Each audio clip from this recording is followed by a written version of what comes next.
Good afternoon. My name's Dan Noone. I'm the CEO of G2 Goldfields. We're listed on the Toronto Stock Exchange under the symbol G2WO.TO and on the OTCQX under GUYGF. We have a gold exploration project in Guyana. It's a high-grade system. This morning we put out an updated mineral resource estimation with combined gold of just over 3 million ounces. That is our third estimation. The first one was just over 1, the second one just over 2, and the third one just over 3. And we continue to grow the deposit. Dan, good to see you again. We were trying to catch up last week, but I think we were all eagerly waiting for this news to come up. Be a much better conversation as a result. Well, look, the mineral resource estimation is out. Numbers look good. They do. I mean, it really did come in slightly above expectation. We've been working away all last year. We drilled another 59,000 metres into the Ghanie and Oko Main Zone deposits, mostly the Ghanie deposit. So, we're very happy with the result. What's happened here is we've actually closed all the gaps in the Ghanie zone. We used to have Ghanie South, Ghanie Central, Ghanie North. Now it's just Ghanie, and then we've also closed that to the OKO Main Zone. So really it's just the main Oko shear, which runs over 2.5 kilometres. We have parallel shears in the Oko Main Zone and down in the Ghanie area. And we have high-grade zones within that main shear zone, which are controlled by structural intersects of other structures. So we really have gained a greater understanding of the deposit over the last 12 months. We've done a lot of drilling. This resource is a credit to all the guys down there, the work they've put in, and it leads into basically finding more high grade at both Ghanie and Oko Main Zone as we go deeper, which is important. The pit in the resource here was constrained down to about 300 metres. So beneath that we do need to be targeting the higher grade mineralization, and we've been rather successful at that this year. Okay, and that's the kind of infill drilling at Ghanie. Were there any kind of other factors such as like changes in modelling parameters or cut-off grades or any other kind of economic assumptions which kind of led to this 3.1 million ounce resource? Not really. Basically, we tightened up the shells around the higher grade. So basically, we probably dropped some volume in those, but the higher grade itself adds ounces as well. So that's remained fairly stable. Really, the deposit isn't sensitive to cut-off grade. So, it doesn't really matter where you drop it down to. The ounces are still there, and when you bring it up, like at Oko Main Zone in the first resource, between a cut of 2 and 4 grams, nothing changed. So it's a very robust deposit. The ounces always seem to be there. Doesn't really matter what parameters we put in or what cut-off grade that leads to. Okay, so I guess there's an assumption there that, based on the amount of holes that you've drilled so far, the amount of meters that you've drilled so far, if you can continue to do the same in terms of future step out, and future work, would you expect to build this up? Because I think there's a little bit of maybe this number, 3.1 million ounces, was kind of baked into people's expectations. You've had a great 12 months in terms of share price discovery. Is there more to come? Absolutely. We've still got 2 rigs drilling for the higher grade at Oko Main Zone and Ghanie, and following up on these ideas where basically we have a shallow south plunging lineation and a 45-degree plunging lineation to the north. Where they intersect, get big blowout zones, and along those trends themselves, we actually do get the higher grade. So as we go deeper, we target those intersections. One of those intersections we targeted last year between Oko Main Zone and Ghanie was a 500-metre step out, and we actually hit visible gold in the hole. So we're starting to have a lot of faith in our model, and we think we can take the high grade down, at least down to 550 metres across the board there. Our deepest hole to date is down 700 metres in Ghanie, so there's a fair bit of volume we can close in there at still relatively high levels. Right, and obviously this kind of higher grade underground material is great, certainly great headlines as well, and images. But Ghanie Zone kind of gives you this kind of lower grade but bigger bulk tonnage. So can you explain a little bit more about how you develop these 2 types of ore bodies? Well, basically the Oko Main Zone, when we model it, we just take it down to base of saprolite in a pit, so that you can put your infrastructure in to go after the high grade, because shears 3, 4 and 5 have a combined about 960,000 ounces, averaging about 9 grams a tonne, and you go straight into that. So that basically increases the grade of the mill feed significantly. At the Ghanie deposit, there is a footwall zone, which averages about 7 grams a tonne, but you also have this disseminated hanging wall zone, which goes about 1 gram. So in an open pit, you take it all out, it goes about 2 to 2.5 grams, and that'll take you down 300 metres. Beneath that, you're really sticking to the higher grade footwall zone, which averages about 7.5 metres, but anywhere between 3 to 30 metres wide. So they're the two different grades of the deposits. One's obviously high grade lodes at OKO Main Zone, and then at Ghanie it's more of a disseminated mineralization hosted within magnetite rich rock, which has been brecciated. So right. and where they meet up in the middle there, it's a bit of both. Bit of both. Okay. So does this kind of influence the mining? Does this sort of future mining of the project influence the way that you drill it today? Because you're going to have to. We've talked, and I think you've given us some clues about obviously someone's going to step in here and buy this thing from you guys, right? And you've got to be able to kind of deliver data to them that they can interpret and say, well, actually, this is obviously the kind of starter pit for us, and that's maybe the way to start this. Or do you need to also deliver on the kind of higher grade component for them as well in terms of providing that data, laid out in the data room, so they can actually work out how they get after this, when they get after this, what the kind of economic return profile, depending on how this data informs them. Absolutely, and in-house we have in-house consultants who are doing non-43 101 work, and so we model how we would mine this on a relatively continuous basis, which then leads to where we go and drill. So, when you look at this, you sort of look at it and go, well, you have your only pits for probably the first 2 years before you get underground at OKO Main Zone, and then you go straight after that high grade, which drives the value there big time, and you model it to try and take it all out in 10 years. So that's really what drives this, and that high grade allows for some pretty spectacular head grades at the mill between years 3 to say 7. So it's definitely, like I said, we model that ourselves, and when that's in the data room, I'm sure anyone with half a mining team can figure that out for themselves as well. But is that what's important to them? This kind of like early cash flow components, to kind of deal with the kind of capex element, and then kind of work out how they kind of drive that, life of mine later on or concurrently. Yeah, I think so. I mean, basically, when everyone talks about MPVs, and you can use 5 or 8% as a discount value, but anything after about 10 years, you tend to not get paid a lot of value for, and people talk like that to a degree. I mean, there is a lot of value in these systems because we know they tend to go very deep. They have long lives. As you look at Red Lake or Kalgoorlie or Kirkland Lake, or Wasi, anything in West Africa, but people paying up front for that it's hard to extract that value. So you need to sort of show early on that there's an MPV here which is very high, and with all the upside to come.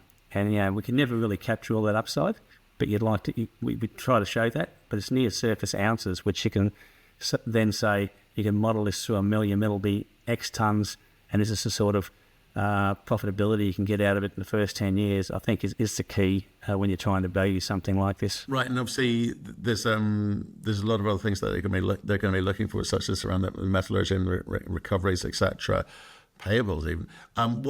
What work have you done on that one? Remind me. Just bottle rolls. So we did bottle rolls at OMZ. I think the average grade at OMZ was 98. Average recovery was 98.5. The OKO Main Zone. Ghanie was about 94.5. So the recoveries are good. And you look across the border to the south of us, I think they got recoveries of 94.5 as well. So it's very simple metallurgy. I mean, they've obviously done a lot more to the south of us, but it's there isn't any real nasties out here. There's no encapsulated gold. There's no nasties like arsenic or mercury. It's a very clean system, and the gold has come in very late and it isn't encapsulated in silica or pyrite. Right, okay. And it's, in terms of, you get off that high grade and the lower grade, we'll call it. It's not low grade, it's anywhere near it.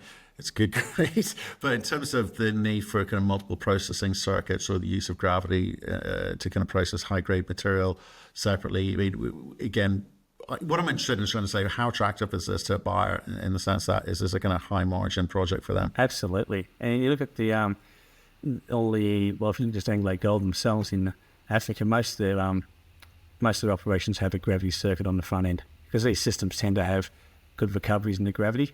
So, yeah, that obviously reduces the capex on how big a mill you're going to need to get the rest of that out to get the amount of ounces you need every year, but also reduces the OPEX on the consumption of consumables. So, I mean, this is a very, very good high-grade deposit. You know, it's not your average. So, you know, you'd like to think that you could get paid more than the average, but we'll have to see how that goes. Right, okay. And then just going back to the cut-off comment of earlier, obviously I think you obviously different for the saprolite and the fresh rock and the underground bit. What's the kind of sensitivities that you're allowing for in terms of well, I feel dumb asking this one in the context of a high gold price environment like this, but what are the sensitivities around that? We've run it up and down a bit. Certainly in OKO Main Zone, like I said, we could take it from a cut-off of 2 grams to 4 grams and nothing changes in the amount of ounces you get. I think this time around the cut-off actually dropped down to 1.43, and that dragged in some of the low grade in the pit, but didn't change anything underground. At the Ghanie deposit, so in the pits, I think the cut-off in the for the hard rock was 0.34, and for the underground was 1.43, which I think is pretty low. I wouldn't want to take them any lower than that, but it doesn't change the number of ounces we get very much, even if you take it back to 2 gram cut-off for the underground, or 0.4 for the open pit. So we just go with what the numbers get pumped out of the machine on cut-offs. But like I say, I'm not very sensitive to it. We've run different sensitivities on that in our in-house mining, and nothing changes much. Okay, can we get into the drilling proper now in terms of the expansion potential and drill program? So obviously you talked about Ghanie deposit remaining open at depth along strike, etc. So can you tell us a little bit about the what next? Okay, you've had a great response, I think, in terms of the 3.1 million ounces, but we got to go again. So what next? What are you currently drilling and why? That's the Ghanie and OKO Main Zone. We're drilling down on the Ghanie North at the moment, taking it down to as deep as Ghanie Central will be the plan. It's chasing down a northeast plunging high-grade zone there, where it intersects with a southerly zone. At the Oko Main Zone in Shear 3, last year we had a look at it and said we'd always chased it to the north, but we said that, well, if they've got these shallow plunges to the south, we should be able to go that way as well, and we're doing that. So, and we did it in the highest up shallow plunging zone to the south. We stepped down one shallow plunging zone about 200 metres down, and we're chasing that back towards Ghanie, and we're certainly having early success there visually. We're getting VG in the first 4 holes on 2 sets of 80 metre step outs there. So we think we can add a lot of volume going that way, and then when we see the section, there should be another southern plunging zone further down plunge, and we'll chase that as well. So once again, as I said before, just chasing these high grade zones down, and that's what we're doing with 2 rigs at the moment. Further north, we've been drilling recently just under the Oko North pit, chasing what was mineralized there, and then we've been drilling up at the bird cage, which I think I mentioned last year. That's that area which was mined out in the early 2000s. It was alluvial mixed with, they went into the saprolite there. It's all covered in tailings. We only really know what they tell us, and that was that 40,000 ounces got mined out of there in 1 year. But we've gone up into just north of that, into the laterite hills, and we've been drilling through a shear zone up there recently. We'll see what that comes back with, but we think that is the main Oko shear. So for us, that's important, because basically that main Oko shear is the basin margin structure. So it runs up through Ghanie, then it runs up through Oko North, Ghanie, and then up to Amsterdam, and it veers around slightly to the northeast. So for us, that's the real upside here, is that we continue to hit our more bodies like Oko Main Zone and Ghanie along that trend. And with this early drilling, we're quite encouraged that shear is running that direction. And basically, as long as you keep running along the shear, when you get the right rocks and the right orientations, we should get coherent bodies. So we're quite excited about that. Right. So basically these step out targets are on the same mineralized trend. They're not separate structures. You're not trying to make new discoveries. It's just more of the same. Exactly. Follow that basin margin shear along. And we have stepped off the side before, and we've hit things. I mean, Oko Northwest is interesting. It's lower grade. We've got 97,000 ounces from that into this resource at 0.66. You know, and in the saprolite and shallow, that's all good and well. And there's another parallel north-south trend out there. But really where we've been getting the spectacular results is on the main Oko's structural trend. And following that to the northeast to us is the most logical and simple way to add discoveries along this trend. Okay, and when can we start to see, and how long will we see these sort of initial drill results coming out into the market for? We'd like to think within the next month. Okay. Month to 6 weeks. Yep. Right. Okay. And then, well, there's always an end game to this drilling. You can keep drilling and keep drilling, and I think, there's hope in the market that a handful of people are looking at you and going, well, this is starting to shape up into something which meets our criteria. So again, coming back to that, what will these additional targets at Oko North Amsterdam do for you? Why spend the money when there's already interest in your company? Well, that's a good question. And so, I mean, that's why we're not drilling really deep at the OKO Main Zone in Ghanie, is because we don't think that does add value. We think at 3 million ounces, it's an obvious standalone project, as it is for most companies out there. And finding new discoveries along trend, we would really push that into the sort of as a standalone tier 1 asset. At the moment, 3 million ounces, it doesn't hit Mark Bristow's 5 million ounces, 500,000 ounces a year.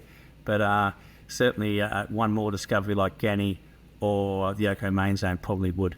So for us, that's the real prize. And if we can keep finding more near surface, that adds to the size of what an acquirer could build his initial plant and throughput. So for us, there's a quantum leap in making another discovery along trend. Okay, with the Anglo Gold Ashanti holding nearly 15% in the company, are they interested in increasing their current ownership stake? That'd be a question for Anglo. I really can't answer that. I mean, when they do buy, they file on CDI so everyone can see it. They didn't buy the stock for an investment, so it's up to us to show them that it's an asset which they want to buy. I think we'd be getting close. And so they can buy like anybody else up to 20% before they'd have to make a takeover. Whether they will or not is not something I can answer. Okay, and are there others in the data room? Are there other conversations going on? We've had a number of companies through the data room historically. And there's still active NDAs out there. So, we think this is an interesting project for a number of companies. As it gets bigger and bigger, obviously, the imperative will be there to do something for one of them maybe. But at the moment, we've got our eyes focused on the prize, which is finding more ounces here, and we can't control what others do. Right, and obviously it's quite a good place to be working and doing business. You've got G Mining next door, focused on their project. So it's a good country to be working in. It's a great country to be working in. I mean, it really has come a long way since we built the Aurora mine back in 2014 under the auspices of Guyana Goldfields. But there was no one really down here at the time, and it was hard to get investors. Now with Exxon's, with their, I think it's 18.5 billion barrels now, it's not hard to convince people to invest in Guyana. And certainly as far as the discovery rate, which is happening down here, and particularly in our district between us and G Mining, I think people can see a relatively easy exploration targets down here for large-scale deposits. Right, okay. I'm just going to ask you a couple of questions, if you don't mind, for our article, which is on around permitting and government relations down in Guyana, of the royalty situation. They're slightly different between open pit and underground.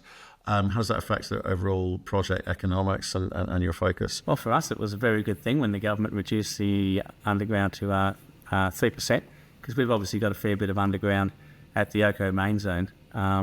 So I suppose that raises the bottom of our pit because it changes the economics that way of when you go underground. Probably does the same at Ghanie as well, although probably not to the same extent. On the economics, yeah, that's always a help. Obviously it's still 8% in the pits, and which is relatively high, and 3% underground's a good number. Yeah, for sure. And are there any kind of additional incentives being discussed? Because obviously, it has been a good mining jurisdiction in the past, but how do they view new projects? Is there support there? Absolutely. The government's very keen to see more mining in Guyana. They'd like to see a modernised mining industry. Certainly, if you see the way that G mining has gone through the permitting process, it's been relatively quickly. I mean, it's been 2 years process to go through the EPA studies. They submitted that to the government in December last year. They got an interim environmental permit to start early earthworks in January. I believe they'll probably get their mining permit in the first half of this year. So I think compared to anywhere in the world, that's about as fast as it goes these days. Right, and in terms of any sort of guidance on timeline for environmental and mining permits, given what you just said, it's relatively quick, but if you get a sense of what that could mean for you guys as a new project? Yeah, so we've done about 15 months of environmental baseline. So you need to do 2 years of environmental baseline to be able to apply for a mining permit. After 12 months, you can submit a preliminary mine design, which the government will come back and say, okay, you have to go drill all these water bores, so that when you come back in 12 months' time, you will have covered off anywhere where you would particularly like to build your mine. So we haven't done that process yet, because in general, the government would like to see you come back 12 months later with a mine design. So, and that's the process G mining took, and they went full bore at that. So it would be, once we pull the trigger on something, we'd probably be 18 months away from getting a mining permit. Right, okay. And then given what G mining's saying next door, okay, Wes, one assumes that there's sufficient road, power, water access, and some efficiencies there if someone did come along and pick up your project. Oh, I think if you look at it global, if it wasn't my project and I could talk about it, it was it's obvious to anybody that it's really one big 5 metre long deposit to this day. I mean, not much different to the Kalgoorlie Super Pit, which had 3 mines on it, or Red Lake or Kirkland Lake, and so there's obvious synergies there. And whether someone takes advantage of that or not, we'll see in the future. But as a layman or someone who's not involved in the process here, that's fairly obvious. Right. Okay. And obviously, and I'm honing in on the acquisition thing, but there's so few advanced development stories out there of a quality we think this thing's going to get is attractive, and funding will be available and it will get built. But if I look at the kind of I guess the kind of ounces per vertical meter ratio for you guys, it's definitely up there. So it's definitely attractive, but it's attractive at much higher for other companies at higher valuations than you seem to have reached. You had a good year, but there's more to come. Oh, absolutely. I mean, basically, we trade at a multiple which we think is obviously less than what we think it should be for 3 million ounces, although we just put the 3 million ounces out this morning, so we'll see how that goes. There's obviously more ounces to be found out here. It's just a continuing story. We'll continue to get the story out there.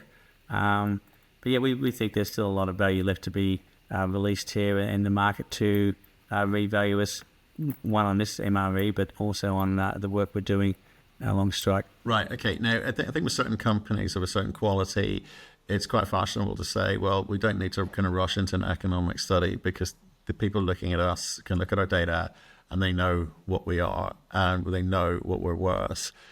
How do you feel about moving into a kind of PEA process with this kind of new resource that you've put out? We've always avoided that to a degree because we've always said we're still building it out.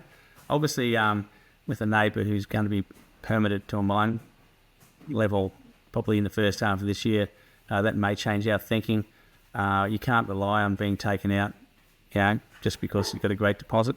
So I think some of the work we're doing in-house could certainly feed into a PEA if we so choose to do that. how long would that take? Probably metallurgy is the advanced metallurgy is probably the critical path to any PEA. So, if we wanted to go that route, you'd be looking 4 or 5 months out from now, I think. But if we're still looking to do something in 4 or 5 months, then we would. But I mean, yeah, that's a tricky question because we've always said basically we're an exploration company. We want to explore this. But if doing a PEA allowed value release without, us committing to, or the perception of us committing to being a mine builder, then that's something we would consider. Right, and so just so and we kind of go back to an earlier question, which is right. So given what you've just said, I think it's going to be important that the type of additional drilling results that investors should look forward to will kind of, I guess, give them some clues. So just remind us what you're going to be doing in terms of going along that mineralized zone again. What should we expect to see from you? So basically, I think I've said OKO Main Zone and Ghanie, just higher grade beneath the pit levels, along the trend at Birdcage and Oko North, which we believe we've intersected the main Oko shear. And so as we drill along that, when we hit, we'll hopefully find another Oko or Ghanie. As we go further to the north again, up to Amsterdam, we're into a shear again, which we believe is the same main shear. So as we go along that shear zone, we expect to find things which may not be dissimilar to what we see at Ghanie. It's probably the most common style of mineralization, but we may get more OKO Main Zone style of mineralization as well. So that's the goal here, and we've got probably another 20 kilometres of strike along that trend. So you like to hit something early, but we tend to do it systematic and methodically, and so we'll see how that goes. Okay, and you've got the cash to do that? Absolutely. Right. And what are you running, about 35 million, something like that? I think it's 37 million. 37, we were down okay, 36. yeah. I think it's 37. Okay. So that takes you through the next couple of years, I guess. So no pressure on you or no pressure in the market, no expectation from anyone that you're going to be raising money anytime soon to do the type of drilling that you've talked about today. Exactly. And we are very targeted with our expenditures. Even though we've got lots of money in the bank, we tend not to waste it because we know the value of it. And and part of the value of it is that we aren't under any time pressure. Dan, appreciate your time today. Looking Thank good. you very much, 2025. What are your expectations for 2025? What would you like to see, Father Christmas style? I'd like to see gold stay, get above $3,000 an ounce and stay there. I'd like to see us make another discovery along the lines of OKO Main Zone or Ghanie along the trend here. I think that'll be extremely exciting. And the G3 spin out, I would really like to see us advance Peters, pull that story together over there, which has been a long time coming, into something coherent, which could be not dissimilar to the OKO Main Zone. And the other assets will be in mind, the Oko-Aremu and other acquisitions that we've made recently. I'd like to see another discovery, and I think we could get one or two. So that's my wish list.